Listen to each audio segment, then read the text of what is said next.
The night shift at Quantum Dynamics Research Center was usually uneventful for James Harrison.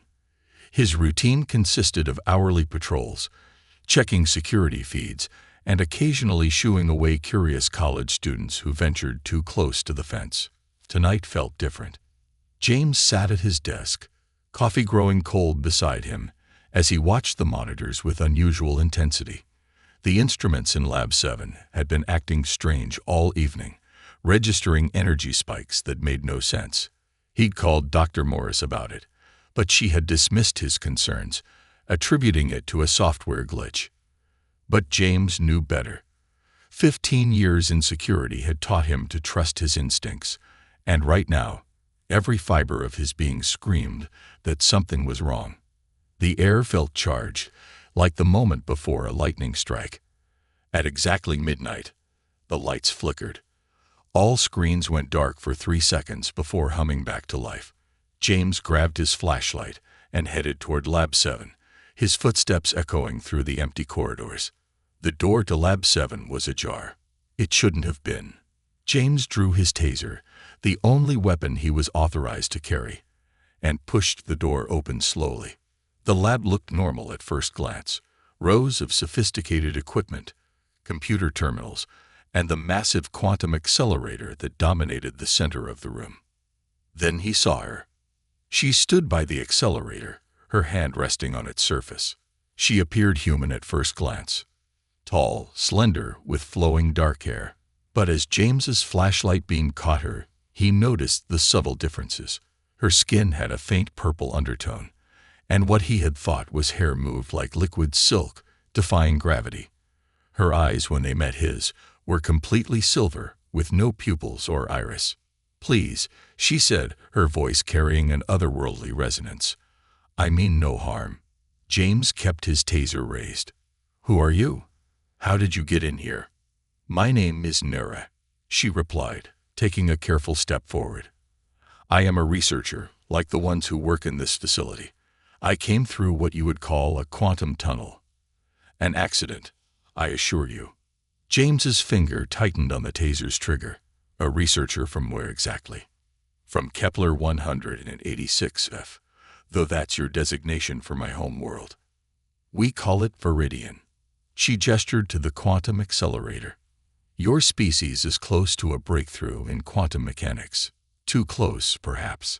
It created an unexpected bridge." James should have called for backup. He should have followed protocol. Instead, he found himself lowering the taser. There was something in her voice, a note of desperation that rang true. "You're stuck here," he realized. Nera nodded. "The tunnel collapsed behind me. I need help to return home, but more importantly," she hesitated, her silver eyes darkening with concern. "I need to warn your people. My arrival wasn't the only consequence of your quantum experiments. You've attracted attention. Dangerous attention." Before James could respond, alarms began blaring throughout the facility. Red emergency lights cast strange shadows across Nera's alien features as she moved closer to him. "They're coming," she whispered, "and they're nothing like me." James checked his phone. No signal. The security radio on his belt was dead. Whatever was happening, they were cut off from the outside world.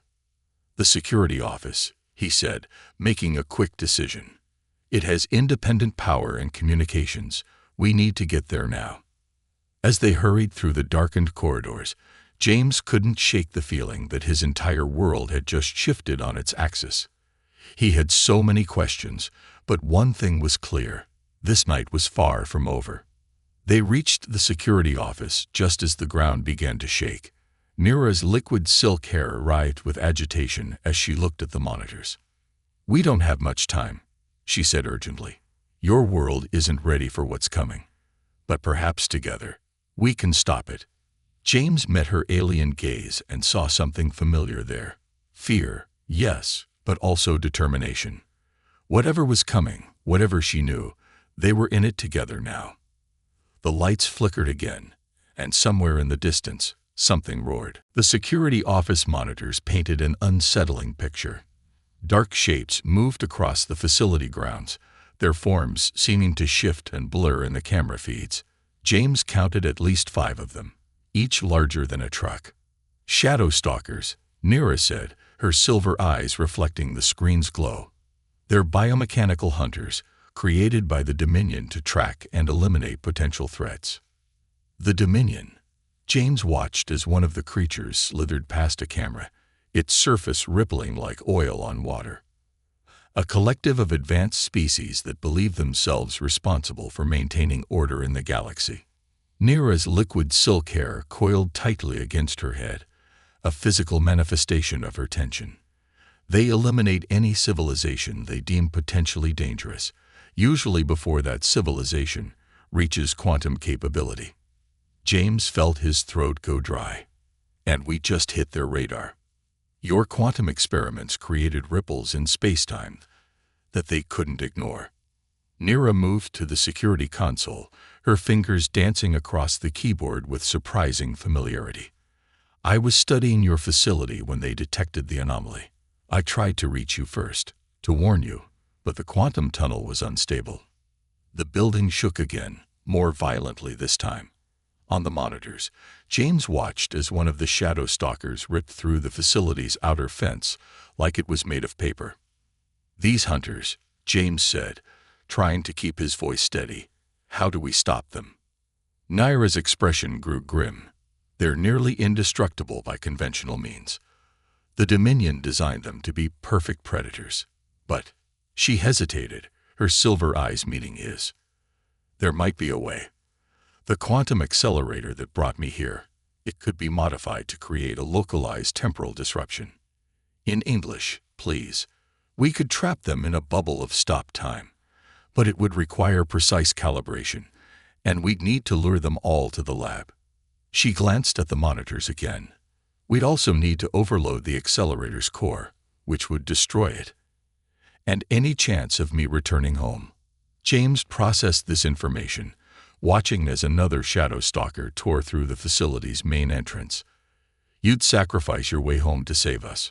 The Dominion must be stopped," Nira said firmly. "They've destroyed countless civilizations in their quest for order. Earth has too much potential to be lost to their fear." A crash echoed through the building, closer this time. On the monitors, they watched as one of the shadow stalkers began methodically searching the ground floor labs. "We need to move," James said, grabbing his security tablet. "Lab 7 is 3 floors up. If we take the maintenance tunnels, we might avoid those things." Nira nodded, but then froze, her head tilting slightly. "They're tracking the quantum residue on me," she realized. "That's how they found this facility. They'll follow me wherever we go." "Then we use that," James said, an idea forming. "You said we need to lure them to the lab. You're the bait. I'll work on the accelerator while you lead them to us." "The calibration is extremely complex," Nira protested. "One mistake could tear a hole in reality itself." James managed a grim smile. "Then you'll just have to trust that I'm a fast learner." They found the maintenance tunnel entrance behind a storage cabinet. As they prepared to separate, Nira grabbed James's arm, her touch sending a strange tingling sensation through his skin. "The knowledge you need," she said softly, then pressed her forehead to his. James gasped as information flooded his mind. Equations, diagrams, procedures, all burning themselves into his consciousness. "A gift from my people," Nira explained, stepping back.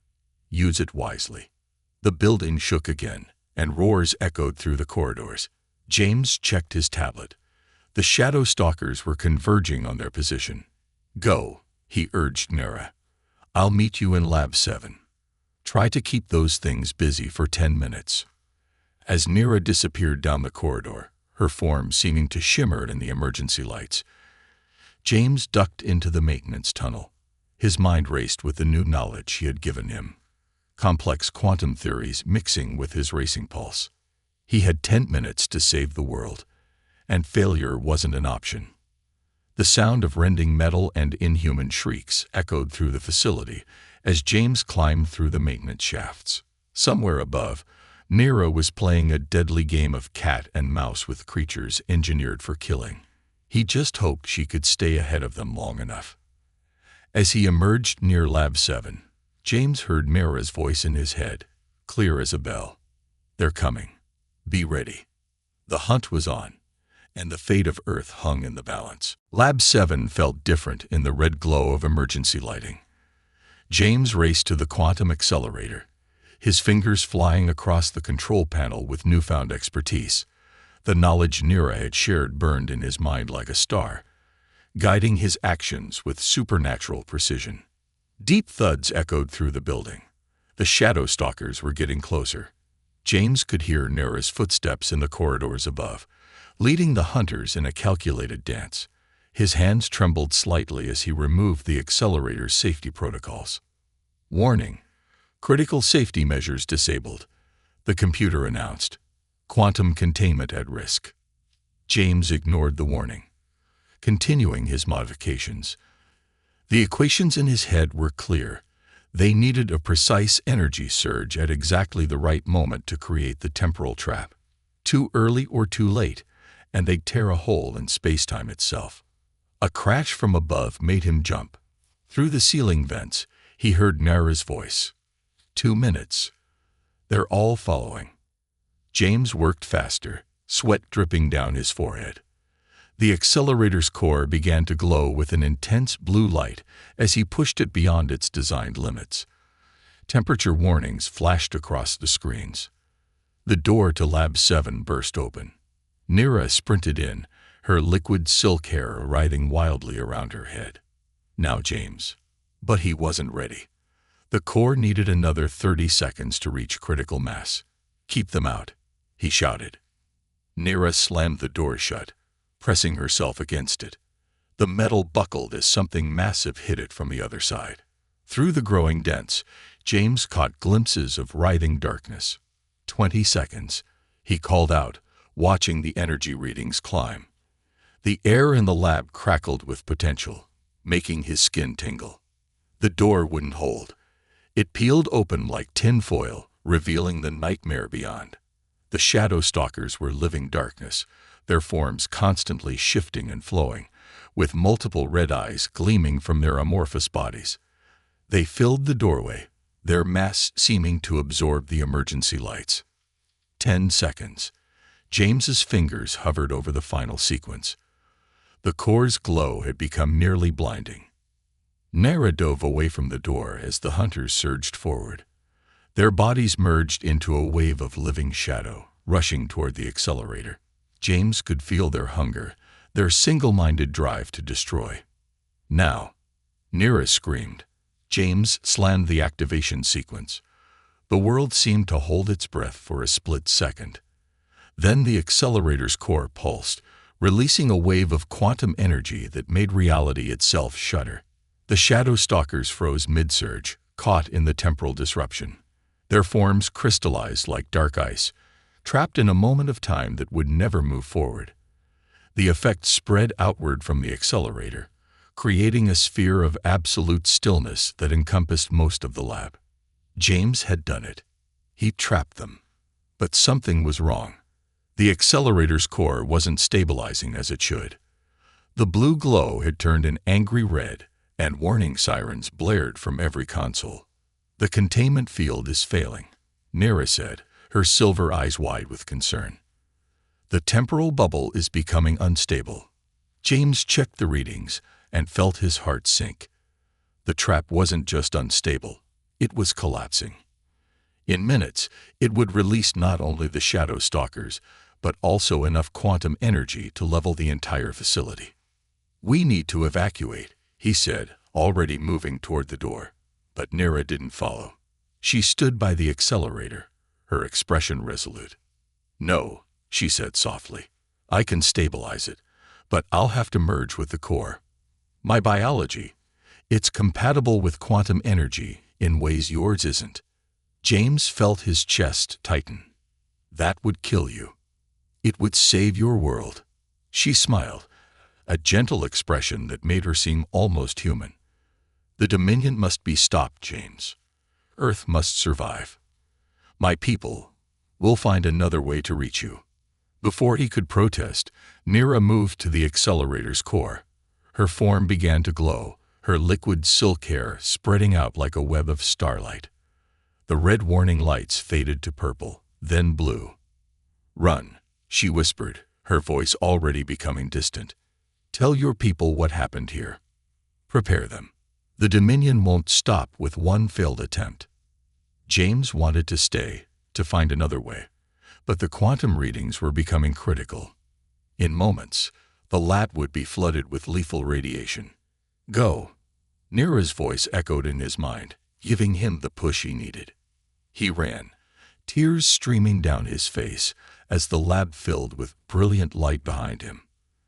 The last thing he heard was Nira's voice, soft and sure. "Remember me." The evacuation alarms blared through the facility as James raced down the corridors, his mind still reeling from what he'd witnessed.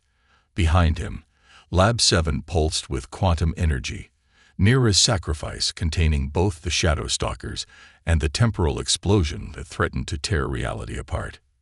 He reached the security office and grabbed the emergency protocols manual. The facility needed to be locked down. No one could discover what had happened here, not yet. As he initiated the containment procedures, the main entrance burst open. Dr. Morris rushed in, followed by a team of government officials in dark suits. "Harrison, what in God's name is happening here?" James looked at them through the security feed, his hand hovering over the lockdown button. These people couldn't be trusted, not with this, not with what he knew. "The facility is contaminated," he said over the intercom, his voice steady despite his racing heart. "Quantum containment breach in Lab 7. Protocol demands immediate isolation." "Override that lockdown, Harrison," one of the suits demanded. "We're taking control of this situation." But James could see something in their eyes, a knowledge that shouldn't be there. They weren't surprised enough. They weren't asking the right questions. "You knew," he realized, his voice barely a whisper. "You knew about them. About the Dominion." Dr. Morris's expression hardened. "We've been monitoring their activities for decades. Earth's governments came to an arrangement with them long ago. We limit our quantum research, and they leave us alone." An arrangement? James felt sick. They're genocidal monsters who destroy entire civilizations. They're the dominant force in our galaxy. Another suit replied coldly. "We survive by playing by their rules." In his mind, James heard Mara's voice again. Earth must survive. But not like this. Not by cowering in fear, betraying their potential. He pressed the lockdown button. Blast doors slammed shut throughout the facility, trapping the officials in the entrance hall. "Harrison, think about what you're doing," Dr. Morris warned. "This is bigger than you." "You're right," he replied, gathering every file he could find about the night's events. "It's bigger than all of us." The quantum readings from Lab 7 were stabilizing. Nira's sacrifice had worked. The shadow stalkers were permanently trapped in the temporal bubble, and the facility's sensitive instruments had recorded everything. Evidence that couldn't be denied or hidden away. James downloaded everything to his tablet, including the security footage. The world needed to know the truth. About the Dominion. About the shadow war being fought in secret. About Nira's sacrifice. "The truth is humanity's best defense," he said into the intercom. "We can't hide from what's coming. We need to face it together." He could hear them trying to override the lockdown, but it would take hours. By then, he would be long gone. The maintenance tunnels led to an exit half a mile from the facility, and he knew every inch of them. As he prepared to leave, he took one last look at the security feeds. Lab 7 glowed with a soft blue light. Nira's light. She had believed in humanity's potential, enough to give her life for it. He wouldn't let that sacrifice be in vain. The tablet contained everything needed to expose the truth. The quantum readings, the security footage, the records of previous Dominion contact. But more importantly, it contained the knowledge Nira had shared with him, advanced quantum theories that could help humanity defend itself. "I remember," he whispered, touching the tablet. And I'll make sure everyone else does too. He switched off the security monitors and headed for the maintenance tunnel. Behind him, the facility hummed with contained power, a testament to both human potential and alien sacrifice. Ahead lay uncertainty, danger, and a truth that would change the world forever. The war for humanity's future was just beginning, and James Harrison carried its opening salvo in his hands. 3 months after the incident at Quantum Dynamics, James sat in a crowded UN assembly hall, watching as world leaders grappled with the truth he had exposed. The evidence was undeniable: the security footage, the quantum readings, and most importantly, the contained temporal bubble in Lab 7 that still glowed with otherworldly energy. Scientists from around the world had confirmed what happened that night. The shadow stalkers remained frozen in time, a permanent reminder of both the threat humanity faced and the sacrifice made to protect them. More importantly, they validated the quantum theories Nira had shared, knowledge that was already revolutionizing human understanding of the universe. The vote stands at 93 in favor, the Secretary General announced. The Quantum Defense Initiative is hereby established, with immediate effect. James watched from the gallery as the assembly erupted in applause. Humanity had chosen to stand and fight, rather than submit to the Dominion's restrictions. Already, research facilities around the world were implementing Nira's theories, developing defenses against future attacks. But the victory felt bittersweet. Every time he looked at the quantum equations, he remembered her silver eyes, her liquid silk hair, her belief in humanity's potential. She had given everything to give them a chance.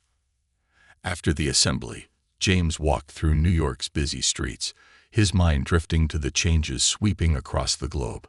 The world had united in ways previously thought impossible, driven by the common threat and the promise of advancement. Old rivalries faded as nations pooled their resources and knowledge. His phone buzzed.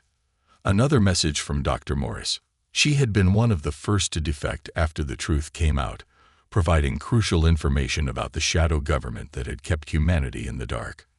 Now she worked with the initiative, helping to understand the quantum technologies Nira had sacrificed herself to protect. The message was brief. Lab 7 is showing new readings. Come quickly. James caught the next flight to the facility, his heart racing with possibilities. The temporal bubble had remained stable for months, unchanged since that fateful night. Any variation could be significant. When he arrived, he found the lab transformed. Gone were the emergency lights and broken door, replaced by state-of-the-art monitoring equipment. The quantum accelerator still stood at the center, its core glowing with that familiar blue light. "Watch," Dr. Morris said, pointing to the containment field. The frozen shadow stalkers remained suspended in their moment of attack, but something else moved within the temporal bubble, threads of light that danced and swirled like liquid silk. As James watched, the lights formed patterns, complex quantum equations that scrolled through the air. "It's her," he whispered. "She's still in there, still fighting." Dr. Morris nodded. "The quantum matrices are unlike anything we've seen. She didn't just sacrifice herself, she evolved, became something new." The equations shifted, forming words in glowing letters. "Remember, for a pair, unite. Can we get her out?" James asked, his voice thick with emotion. "Not yet, but these equations she's showing us, they're beyond anything we've developed. If we can understand them, implement them." Dr. Morris paused, her expression hopeful. "We might not only save her but advance our defenses beyond anything the Dominion could imagine." James placed his hand against the containment field, feeling its energy pulse beneath his palm. Somewhere in that quantum matrix, Nira's consciousness lived on, still fighting for humanity's future. "We won't let you down," he promised softly. "Your sacrifice showed us the truth, not just about the threat we face, but about who we can become. United, strong, free." The lights swirled faster, forming one final message: hope. Outside the facility, the sun rose over a changed world. Humanity had awakened to its potential, faced its fears, and chosen to stand together against the darkness. And in a bubble of frozen time, an alien being who had believed in them continued to light the way forward. The story wasn't over. In many ways, it was just beginning. But thanks to one night, one choice, and one incredible sacrifice, humanity had a fighting chance. And sometimes, that's all any species needs to change the course of history. James smiled as new equations began to form in the quantum field. They had work to do, a future to build, and a friend to save. The dawn of understanding had arrived, and with it, the promise of something greater than anyone, human or alien, had ever imagined.